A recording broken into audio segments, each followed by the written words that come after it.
CrossFaded, CrossFaded, CrossFaded, CrossFaded.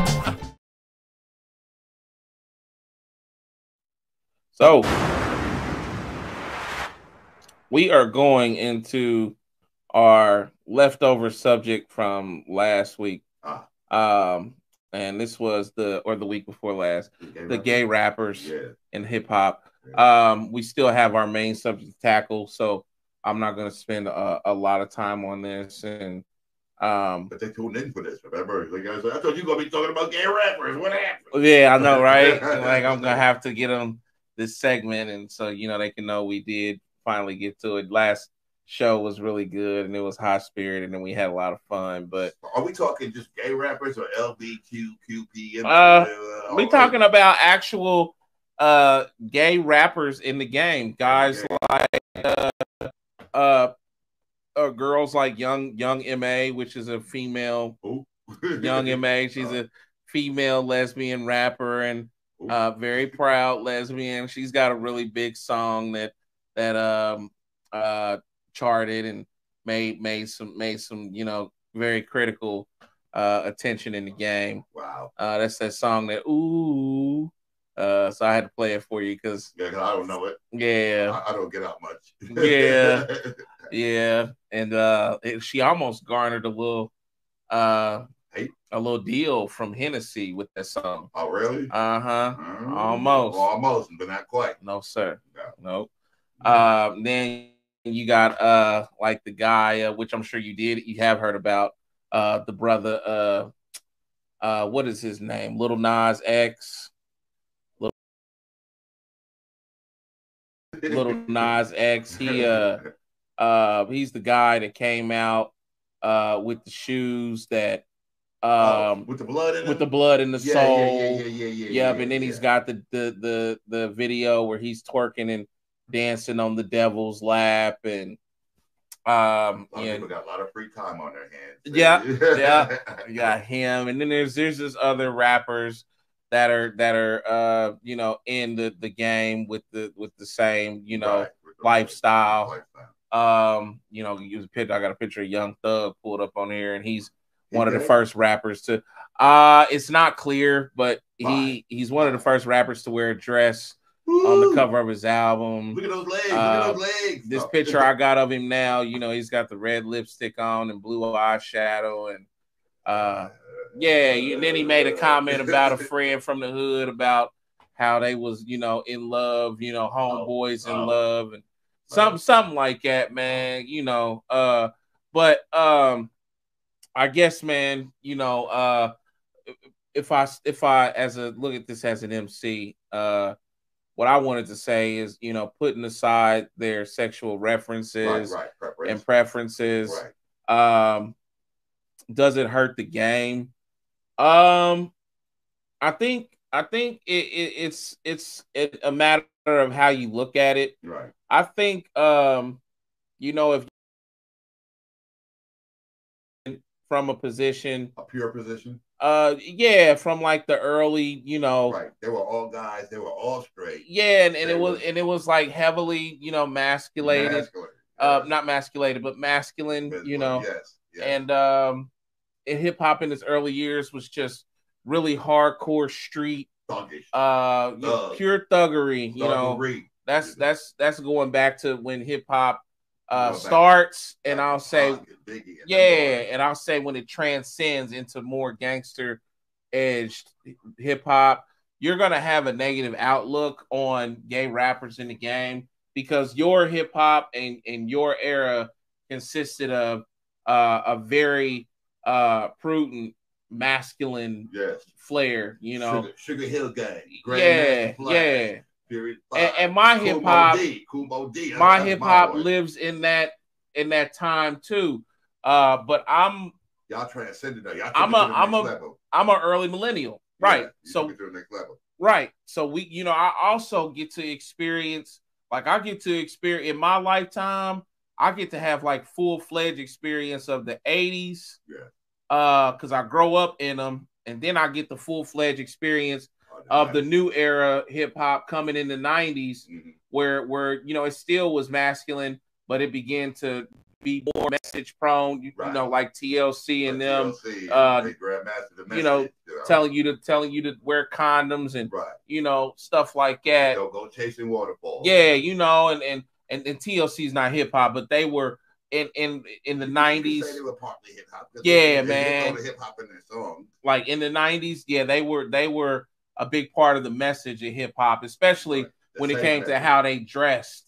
You know, with I remember at least the Left Eye with the glasses on and one side's a condom and stuff. They were just promoting, you know, sexual protection, and they were promoting, you know, these things that, you know, Black folks couldn't go and learn about in other outlets and other facets. So hip hop was, you know, trying to give you this message to protect yourself, you know, not just because of early pregnancies, but STDs and everything else. Mm-hmm. So and AIDS as well. AIDS was very big coming out of the 80s, you know. Yes, so if you're like attached to that era of hip hop, then you're gonna have a problem seeing rappers that look like these guys, you know, and girls. Yeah, and girls, you know, coming aboard into your beloved, you know, your safe sanctuary, which is rap. Yeah. You know. But here's the other side to that.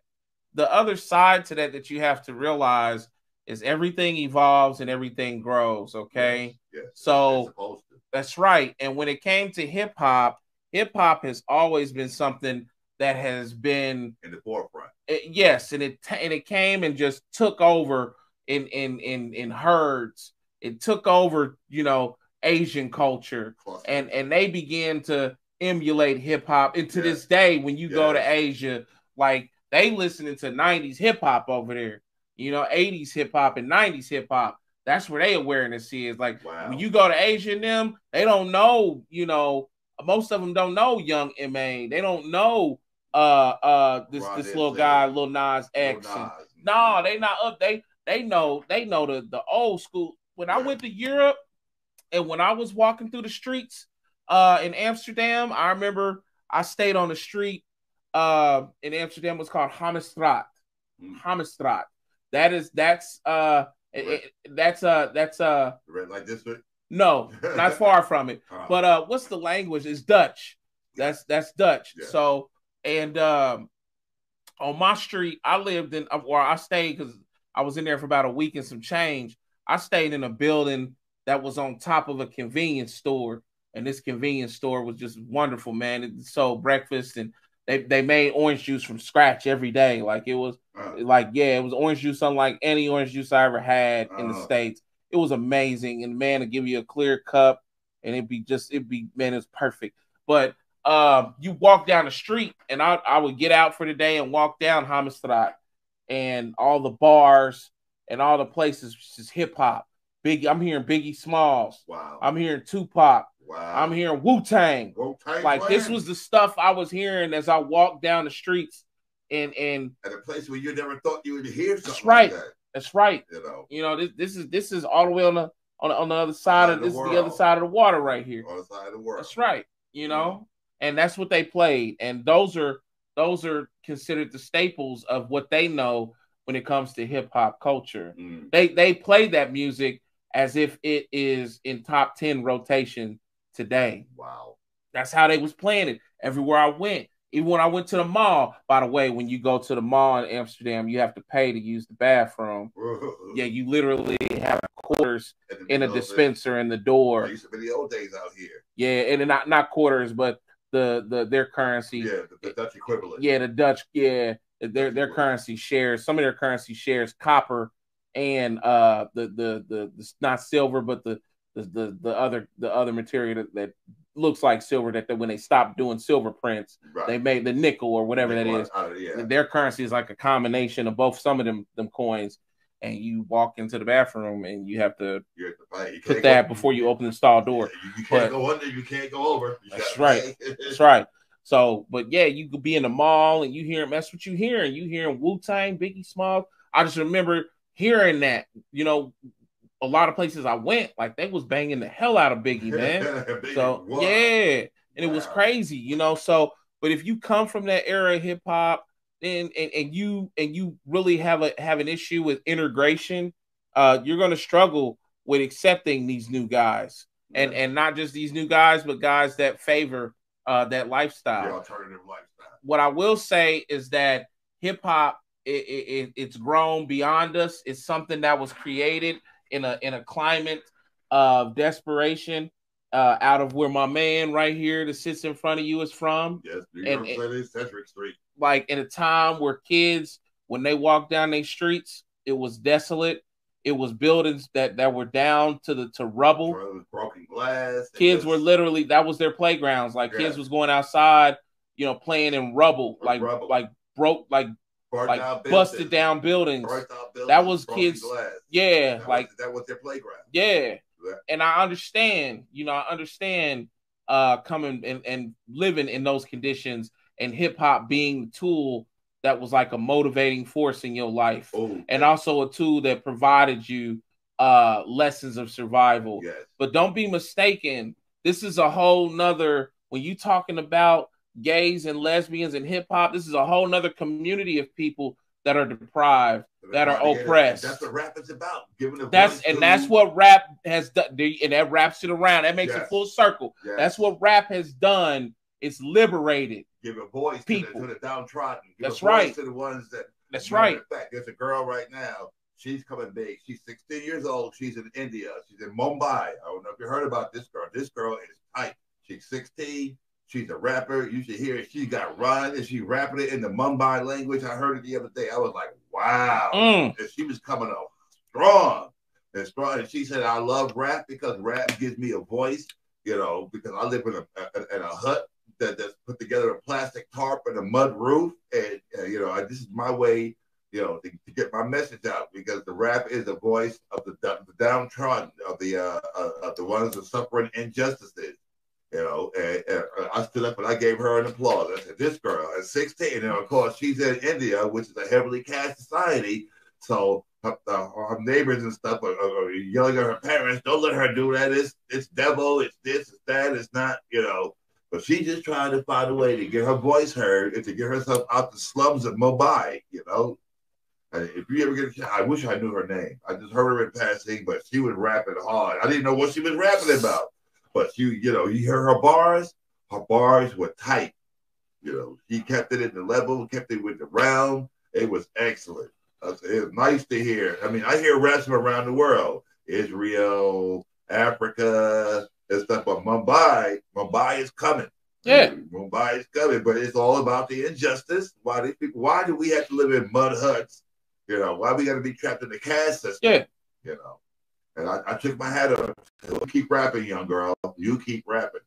I saw some white dudes not too long ago out of Russia, and they was living in the ghettos in the hoods of Russia. Yeah. And Russia has an issue with hip hop. Yes. The actual government has an issue with hip hop. The word out. They don't want that. And they are heavily into censorship. Censoring it. And it was just some white guys, Russian guys, and they were talking about where they live and what they going through out there, and how their government is trying to suppress that, and how in Russia, like, you can't even say things publicly, about political figures and all of that. You can't even talk about how we talk about our presidents, and we get on social media and make fun and talk the shit we talking. You can't do that in Russia. Oh no. They'll come find you through your social media, yeah. pull you out your house.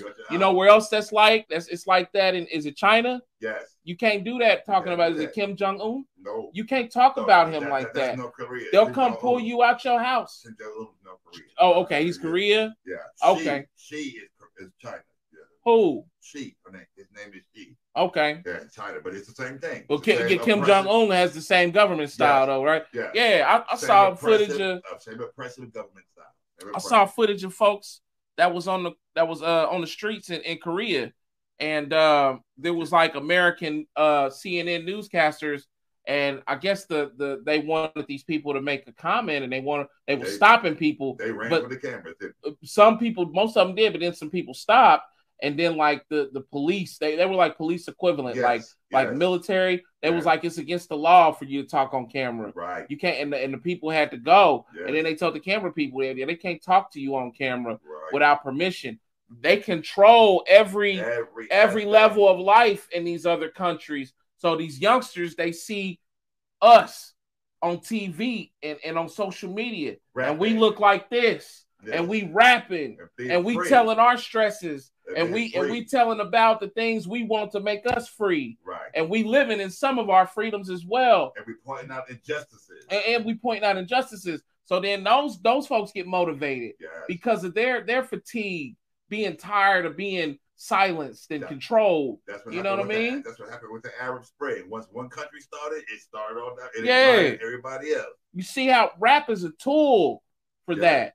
Rap is for the folks that are unheard. It's the voice for the people who are unheard. Yes. You know what I'm saying? That's one of my biggest sentiments to the game is being able to speak and tell stories, because I'm a storyteller. Freely. Without being censored, or being, And what I promise you through my brand and music, when it comes to the music side of it, is to give you stories that I lived or stories that I experienced vicariously, so that you don't have to suffer the same circumstances. Right. You can see it coming and you can get out before it happens. Yeah. And that's what rap was designed for. So you can't, to bring it around to the main point, when you see these guys that look a little different than what the average rapper looks. But they still have a message. They still have a message. And you see these guys wearing colors that the average rapper don't wear, and pink and whatnot. And you see these guys wearing cross-gender clothing. You can't exclude them, because they're human beings. And they have something to say. And they got something to give to the world too, regardless of their sexual preference, man. They're going through a struggle just like the rest of us. My biggest lesson I could say in life, when I'm talking about this issue, and God rest his soul, is my cousin, and his name was Joe Hodges. We called Joe Hodges Little Joe. Adrian, you know Little Joe. Corey, that was your cousin. Mama, that was your nephew. And yours too, Pop. The family affair. My cousin was gay, and he came from a time when it was the 80s era. And I'm sorry, LGBTQ listeners, but in that time, gays, they was real gays for real. They really lived the life. Flamboyant. They really was, flamboyant. They really had no shame. They weren't about to let anybody make them feel any way about it. And they knew that the world was outside ready to beat them to the ground. Because that's how it was in 80s era. Like, gays had it extremely bad. Yeah.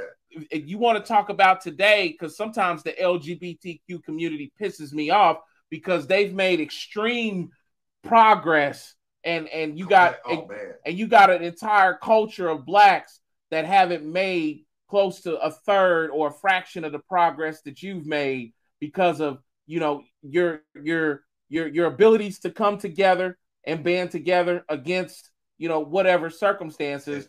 But don't forget, and we're still disenfranchised as a black people. So to my black LGBTQers, keep that in mind while you rallying against your white brothers and counterparts inside of the LGBTQ community. Keep in mind that your original battle, that your lifelong battle, is on the forefront of looking like this.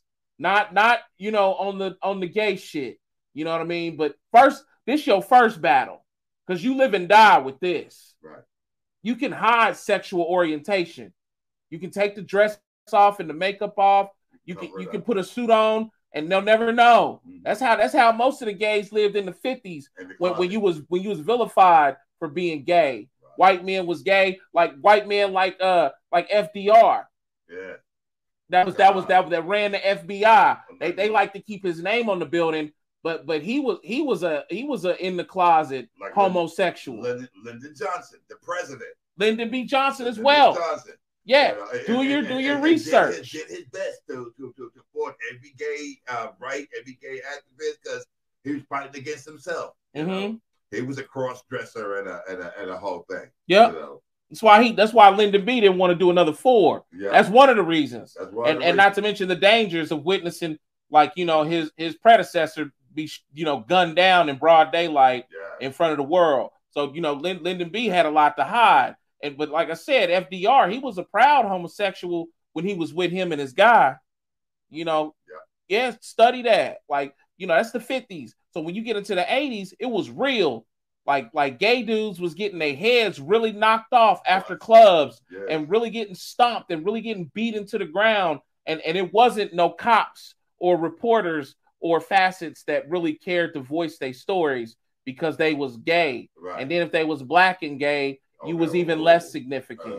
So Joe Hodges comes from that time, and I got to learn from him. And he was a gay man that he proudly wore it. At night when he went to the clubs, he was in full dress from head to toe, at full basketball. Yeah, everything.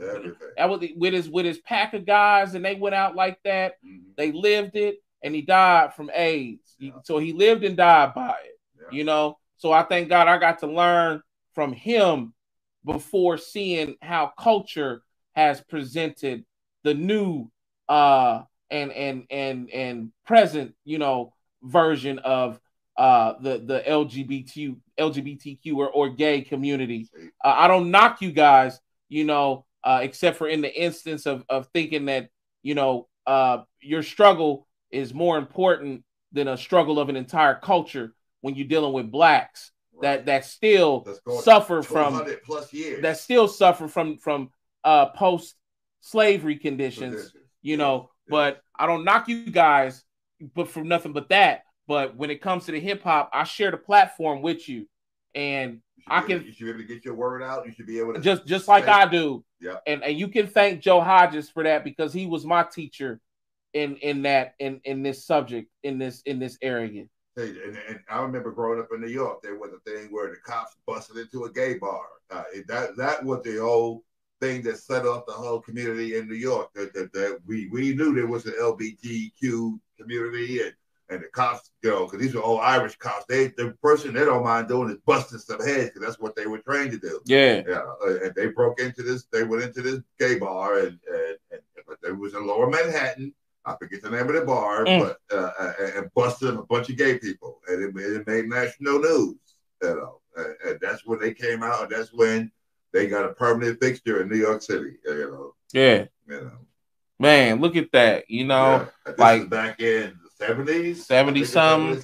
Yeah, like this is in a time when being gay cost you your job, your life, your family, your house. Like that ain't like today where it costs you a couple of remarks on social media, or write up or something. No, y'all don't suffer the same. No. Y'all burden of being gay. With physical violence. Not like this. Not like the 80s was. Thank them ones before y'all. Thank that one dude that came out of San Francisco, that black brother that was a cross-dressing homosexual that died with AIDS and did a lot for the community out there. I can't think of his name, but he was a singer as well. Yeah. Thank that brother. You know what I mean? Like he's like y'all's foundation. He's like the beginnings of y'all's DNA for y'all struggle. You know. And then you got people like Johnny Mathis, who's a closet gay. You know, people say Johnny liked it like that. You know. Yeah. Johnny Mathis. This is growing up with me and Mama's time. You know. He was one that was most closeted and nobody knew until it came out that he liked other men. Hey, look at this, and this is a great point. Hold on, before I say that point, Corey says, what about the thing that people say was going on behind the scenes? Yeah, that's crazy. You know, and when it comes to entertainment, it's always that ethic about something going on behind the scenes or you having to commit yourself to some kind of organization or something like that. Yes. You know, I feel like the funny part about those behind the scenes stories and things, they seem to just be ever present in Black music. You seem to always hear about Illuminati references and Illuminati collaborations. Who the hell is the Illuminati? Yeah, and by the way, who are they? And why is it that Jay-Z is the main, you know, figure in public face? And what about all the dudes in the rock consortium. I ain't never heard, Illuminati references dealing with Bruce Springsteen, dealing with Sting, AC/DC, dealing with and Van Halen, any of these guys. And I just summate the back office behind the door shit when it comes to that kind of stuff as another mechanism that's kind of put into the grapevine mainstream of black music to scare us, another tactic to, make us think that's a challenge in the success road, of trying to be a musician. I ain't gonna do that. Another thing to discourage you. Well, right. I don't want to get too successful with Illuminati. Come get me, right. Man. Fuck all that, because at the end of the day, if they do exist, then you don't have to be a part of them. And guess what? That may mean that you don't get to get $1 billion marker, right. But then again, really, you can do things that breaks that. That's up to you and the products and the services that you provide. At the end of the day, the people make that call. So you can think if organizations are behind the closed door conversations can stop you if you want to. But, I would like to say that them are things that are put in place to discourage black folks because you never hear about them in the consortium amongst white folks. And there's plenty of ever-present, super successful white musicians that they've never been affiliated with Illuminati conversations. Yeah. If anybody should have been Elvis. And you'll never get to hear about Elvis. You just get to hear about Elvis getting robbed for his lifetime from a manager and dying on a toilet bowl. Oh, sorry about that. That hurt. I'm sorry. Died on a toilet bowl. And look at Whitney Houston. How come a mother can die in a bathtub? And a daughter follows not that far after. Everybody say Illuminati. And then here comes man. I can't really speak for that behind the closed doors. And I've spoken to, stars, folks like Young Bleed that'll, he'll tell me about, he told me about rituals. Nah, but he said Erykah Badu was a part of an Illuminati facet and she participated in a ritual. And, and I don't really care to talk about it because I don't give that stuff merit. I don't give it, value, I think the white people have the same thing. It's called Scientology. Yeah, there's your Illuminati right there. Illuminati right there. You can go Tom Cruise and tell you all about it. Yeah. There was one girl. Scientology. Who was her name? Leah Neeson. She stood up against the Illuminati. She said they don't want you to think against them, and you got to think with them. And she got out and she speaks against them every time, and she still has a career. You man. don't know Leah Neeson. She used to be on. She was on a couple of shows, but the one that stood out was what's the name of the show? It comes on every other night with the Heffernan. Yeah. I forget the name of the show. Okay. It'll come to me. Yeah. He's on there. The guy that was in Mall Cop. Who was in Mall Cop? Paul Blart Mall Cop. That's James. It's a James. It's Kevin James. Kevin James. Yeah. He worked with her and stuff, but he wasn't part of that Scientology and stuff. But she swears against it. She says it's the devil in habit form. It could be their Illuminati or the Illuminati for all we know. Yeah. I don't want to mention it because I don't want you to spill back on me. Yeah, man. I as a musician that's proud and I can't even worry about that. I feel like at the end of the day, God is all powerful. And he gave me the gift to convey through me. Right. So I feel like really honestly, none of you motherfuckers can be against me. Pardon my French. When it comes to the malevolent, to the evils, the ones that seek to manipulate and do you harm by way of using sex as a tool or music as a tool. You can't beat a nigga like me. I was just built differently and my foundation is just full of God. So good luck.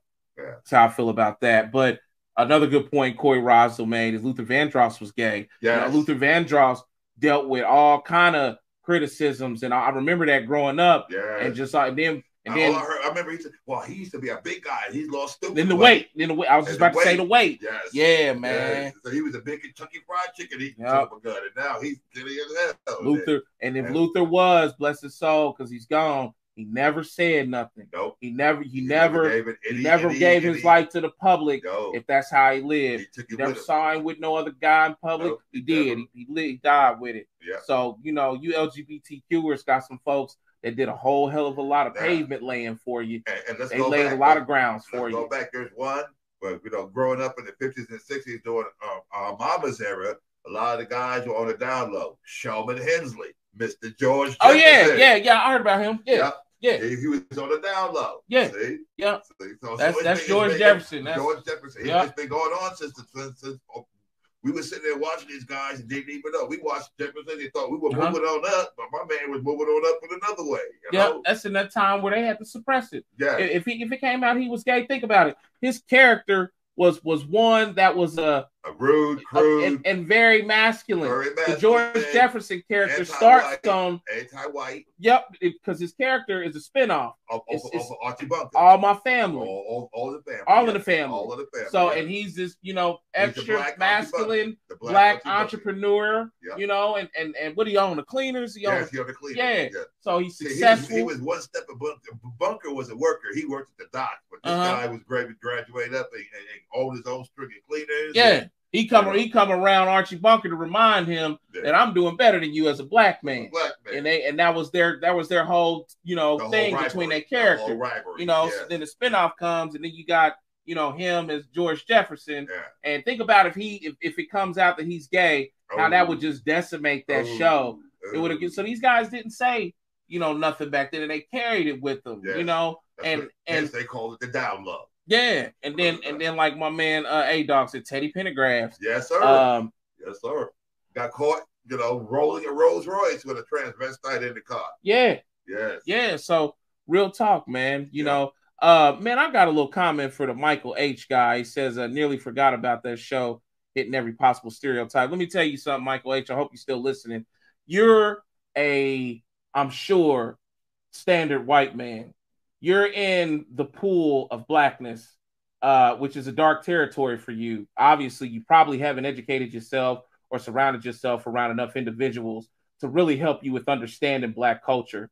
So, man, be careful what you say, because around here, we block and ban motherfuckers, and when you have a page like ours, and when we ban, we report, and, your little page may take a nice little hit. So, but are you sure my man don't need a double cheeseburger from Dave for Wendy's? No, this is a guy that had a comment one show before and was talking about how we're stereotypical, and then I think he went and made a comment on the comment thread after the show.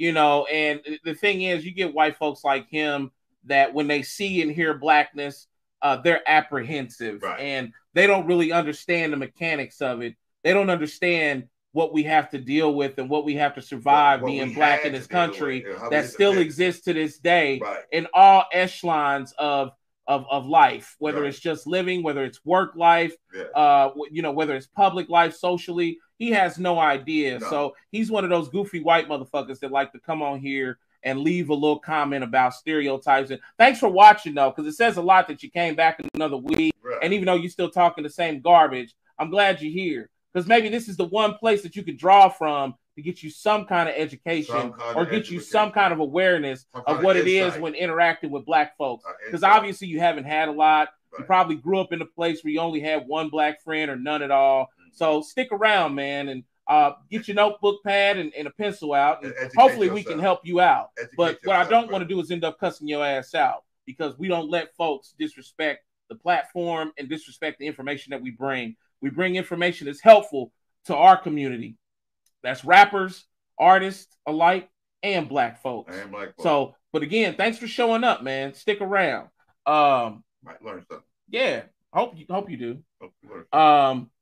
Adrian Williams says, "Hell, Joe was a stand-in.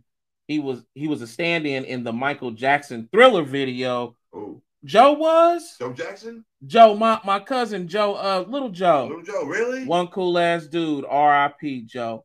Wow. He said he was a stand-in in the Thriller video. Oh my God, that thing made millions. Oh wow. Millions. Now we gotta look and see. Look at my cousin, man. We gotta look and see. He goes send us a clip to show what was he?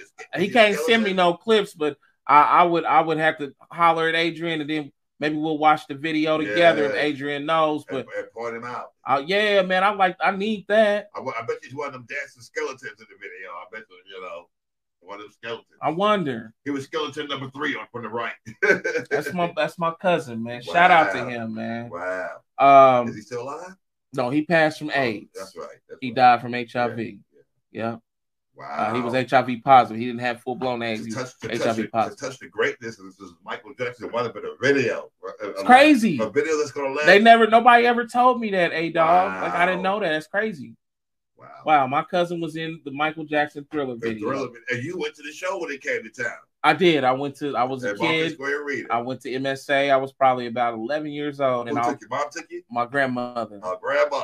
And I got to watch Thriller when it came. I got to watch 2 very footnote about me, very important to culture concerts. Yeah. I got to catch Prince's Purple Rain when it came through here. Purple Rain. I probably was about maybe 5 or 6 years old. I remember what I had on, where we sat. Wow. I went with my Aunt Rochelle. God bless her. Shout out to my Aunt Rochelle. And then I went to see Michael Jackson Thriller. This concert, I'm older. I remember every phase of the concert. Wow. Them coming out on stage with glow-in-the-dark masks and glow-in-the-dark outfits. And they started the show with Thriller in the dark. That was a show. And it was crazy. That was crazy. Yep. So I got to see both of those, man. Thank God for that. Man. Prince and Michael Jackson in my lifetime. The 2 rivals, the ones that rival each other. That's crazy. I forget that. That's big. Yes. They didn't want to perform with each other because they didn't want to take from each other. And I heard that Prince actually got to use the Michael Jackson equipment for the Purple Rain. He used the Michael Jackson equipment. Really? The sound system. Yes, that was the rumor. Yeah. And now they're both dead. So yeah, man. One can look at Prince or Michael Jackson and speculate about their sexual orientation. But the thing is, they never said. Now other people have spoken and said things that could be true or could be false claims.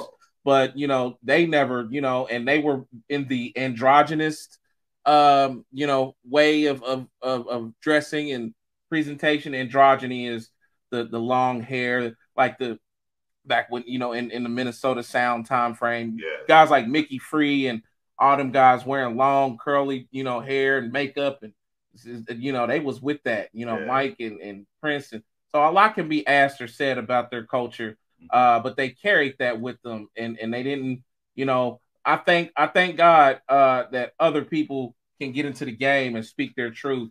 People that don't have to carry it anymore, and people that can just be themselves. This is what hip hop gives people a home to. And just a footnote to the jerk off Michael H. If you're still watching, what we talking about is acceptance in a game where the world doesn't accept this group of people. Probably people like you that don't accept gays and got something snide or some kind of negative remark to make about gays. We talking about a realm of music made where soldiers and gangsters dwell, and the acceptance of people like them being able to come inside of it and be themselves. So you can take your stereotype and shove it up your ass, because this ain't about stereotypes. This is about living and being able to brother and shoulder to shoulder with people that are different, that have a different message and a different struggle, and we able to still voice it through this microphone right here.